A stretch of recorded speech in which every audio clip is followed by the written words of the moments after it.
अस्सलाम वालेकुम। ये जी है जी चपड़ा कबूतर की नस्ल चपड़ा कबूतर जी असी बच्चों वास्ते लिया सी ते हुण देन जा रहे हैं वापसी। मैं चलो जी वीडियो बनाने दी। बड़ा ही खूबसूरत कबूतर वो नस्ली कबूतर जी वापस देने बंदा बस मंग रहा कहना मैनू वापस दो मैनू चाहिए। तो हुण असीं देन जा रहे हैं मोटरसाइकिल ते माशाअल्लाह जी पंजे चेक करो ये अख चिट्टी अखदा चपड़ा कबूतर नस्ल छेती लभदी नहीं हैगी। तो बस की करिए वो बंदे को लिया सी बच्चों वास्ते बच्चे करा लिया ते हुण देन जा रहे हैं वापस।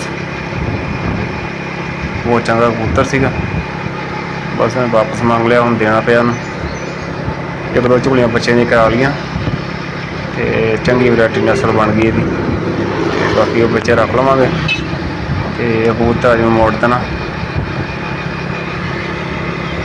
जो शिकारी बंदा उसनूं इस कबूतर का ही पता भाई कबूतर किहड़ी चीज़ है। बहुत ही आला क्वालिटी का कबूतर है जी। इत्थों छेती नेड़े तेड़े लभदा नहीं है कबूतर है चंगा कबूतर है जिन्होंने कहते।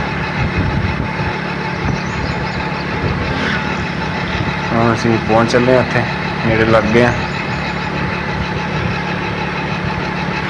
मैं चलो जाते जाते वीडियो बना लिए मुड़ के पता नहीं वापस मिलता कि नहीं उतों बच्चों वास्ते तो करके मैं जी वीडियो बना ली जी।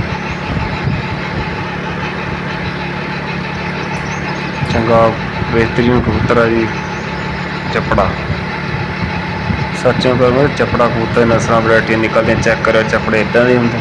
बहुत चंगा कबूतर है चपड़ा।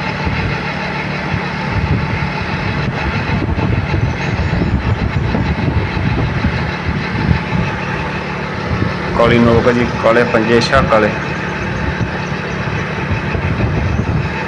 उच्ची नस्ल च पाया जाता चपड़ा उच्ची नस्ल हम जा रहे हैं मोटरसाइकिल देने से।